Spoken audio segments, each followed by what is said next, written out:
안녕하세요. 온도교회 성도 여러분. 오늘 아침 말씀 묵상 함께 나누겠습니다. 신명기 19장 말씀인데요. 19장 1절부터 13절까지 말씀 저희들 함께 읽도록 하겠습니다. 신명기 19장 1절부터 13절까지 말씀입니다. 주 당신들의 하나님이 당신들에게 주시기로 한 그 땅, 거기에 살고 있는 원주민을 주 당신들의 하나님이 멸망시키시고 당신들이 그들을 쫓아내어 그 성읍과 집에서 살게 될 때에 당신들은 주 당신들의 하나님이 당신들에게 차지하라고 주신 땅에서 성읍 셋을 따로 구별하여 놓아야 합니다. 주 당신들의 하나님이 당신들에게 주신 땅을 세 영역으로 구분하여 길을 닦아 모든 살인자가 그곳으로 피신할 수 있게 해 하십시오. 살인자가 구별된 성읍으로 도피하여 살 수 있는 경우는 다음과 같습니다. 일찍이 미워한 일이 없는 이웃을 뜻하지 않게 죽였거나 어떤 사람이 이웃과 함께 나무하러 숲속으로 들어가서 나무를 찍다가 도끼가 자루에서 빠져나가 친구를 쳐서 그가 죽었을 경우에 죽인 그 사람이 구별된 새 성읍 가운데 한 곳으로 피신하면 살 수가 있습니다. 도피성은 평소에 이웃을 미워한 일이 없는 사람이 실수로 이웃을 죽게 하였을 때에 자기의 생명을 구할 수 있는 곳이므로 그곳까지의 거리가 너무 멀면 피살자의 친척이 복수심에 불타서 살인자를 따라가서 죽일 터이니 거리가 너무 멀어서는 안 됩니다. 내가 새 성읍을 따로 떼어 놓으라고 당신들에게 명령한 이유가 바로 여기에 있습니다. 주 당신들의 하나님이 당신들의 조상에게 맹세하신 대로 당신들 땅에 경계를 넓혀주시고 당신들의 조상에게 약속한 모든 땅을 당신들에게 주실 때에는 또 내가 오늘 당신들에게 명하는 이 모든 명령을 당신들이 성심껏 지키고 주 당신들의 하나님을 사랑하며 그가 가르쳐 주신 길을 잘 따라갈 때에는 이 새 성읍 말고 또 다른 새 성읍을 구별해야 합니다.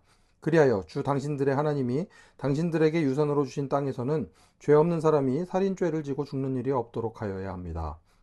그러면 살인죄 때문에 당신들이 책임을 지는 일은 없을 것입니다.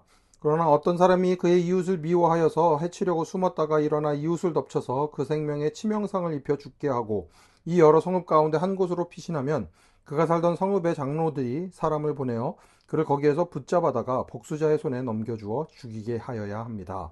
당신들은 그런 사람에게 동정을 베풀어서는 안 됩니다. 이스라엘 안에서 죄 없는 사람이 죽임을 당하는 일이 없어야만 당신들이 복을 받을 것입니다. 아멘.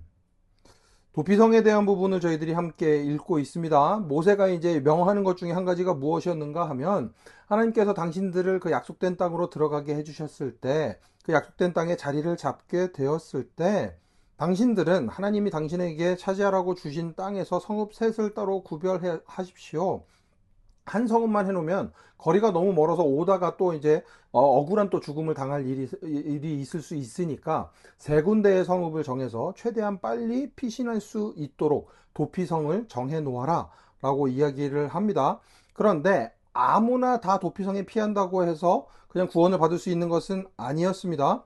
모든 살인자가 그것으로 피신할 수 있지만 피신했을 때 살 수 있는 경우는 이웃을 뜻하지 않게 죽인 경우, 뭐 이게 사고들이 이제 일어날 수 있으니까 그런 사고들 가운데에서 억울한 죽음이 일어나지 않도록 돕기 위해서 도망갈 수 있는 곳이 이 도피성이었습니다. 그런데 오늘 마지막 부분에 읽었던 11절부터 13절을 보면 이렇게 되어 있습니다.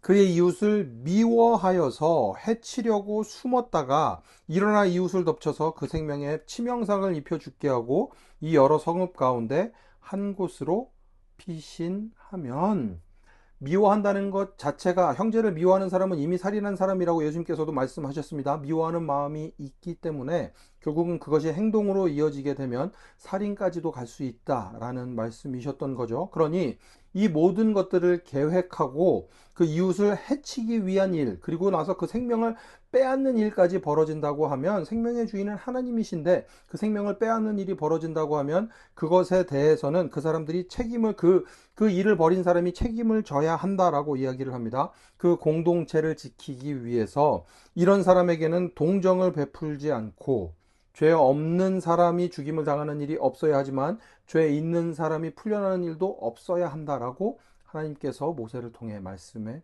주시는 것입니다. 그리고 여기서 한 가지 더 또 저희가 알아야 되는 것은 무엇인가 하면, 그래도 이 도피성에 대해서 저희들이 들으면서 감사한 것은 무엇인가 하면 저희들도 피할 수 있는 곳이 있다는 거죠. 예수님이 계시다는 것입니다.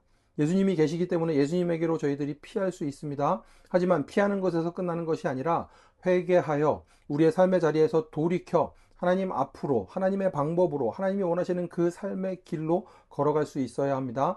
예수님께서 우리의 왕이신 것처럼, 예수님이 우리의 왕이시니 예수님의 그 법대로, 왕의 법대로 살아가는 것이 하나님 나라의 백성들이 살아가야 하는 길임을 잊지 않아야 할 것입니다.